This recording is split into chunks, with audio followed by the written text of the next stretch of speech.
Super Bowl Sunday marked another episode in the history and legacy of the season finale. An event that once again lived up to all the hype surrounding it. The clash between Philadelphia Eagles and Kansas City Chiefs brought celebrities under one roof, and the rest who couldn't attend in New Orleans were glued to their television sets. But the Eagles' win wasn't just a crowd puller or a TRP booster. Super Bowl set some new records in the finance world too.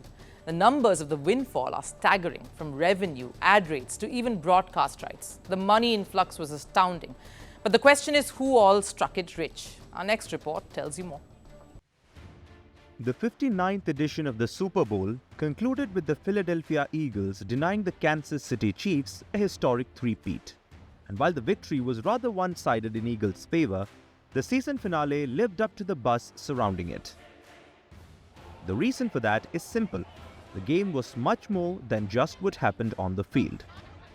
A Hollywood drama with a team denied history, a US president gracing the event for the first time, a pop icon booed only to make a priceless comeback, and a political statement during halftime.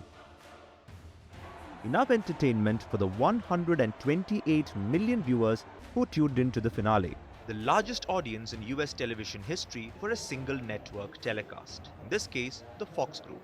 This surpassed the previous best of Super Bowl 2024, making the 59th edition of the event part of an elusive list which is already dominated by Super Bowls, clearly proving the impact of that one-day event on US broadcast. And given the popularity surrounding the game, the consumer market too wanted to get a share of the pie. A reason why advertisers paid as much as $8 million for a 30-second slot of commercial time during the game. What's really special about Super Bowl ads is it doesn't just end with the 30 seconds. People are talking about them. If you're a new brand or you're a known brand that's releasing a new product, it's a really great moment for buzz. And it's not just the buzz that major brands are after. Given the retention fans have from Super Bowl ads, it's jackpot for any advertisement in the American consumer market. Something even Major League Soccer, America's football league, jumped in on.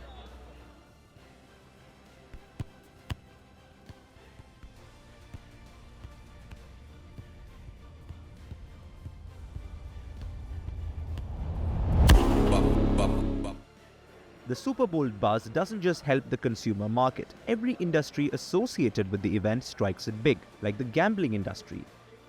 In the US's biggest gambling state, Nevada, fans reportedly placed bets of around $152 million. Betting houses earned a profit of $22 million. That's 14.6% of the earnings.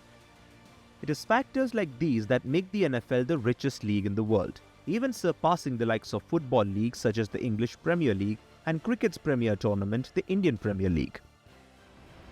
So the question is, if the league is so profitable, where does all this money go? Well, the first big earner from this pot are the winners and the runners-up for the Super Bowl. Every member from the team gets a whopping $171,000. The runners-up too get $96,000 each, and this is excluding their other bonuses. It's not just the players who benefit from the Super Bowl and NFL's earnings. The league has its way of giving back to the community in various ways. From foundations to grants and development systems, the NFL has its own system of making the sport popular.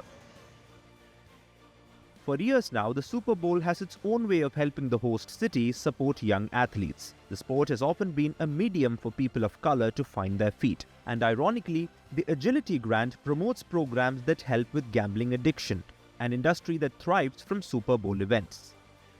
Clearly, there is something for everybody when it comes to the Super Bowl. Every industry reaps the benefits of this extravaganza. It's like everything that Super Bowl touches turns to gold.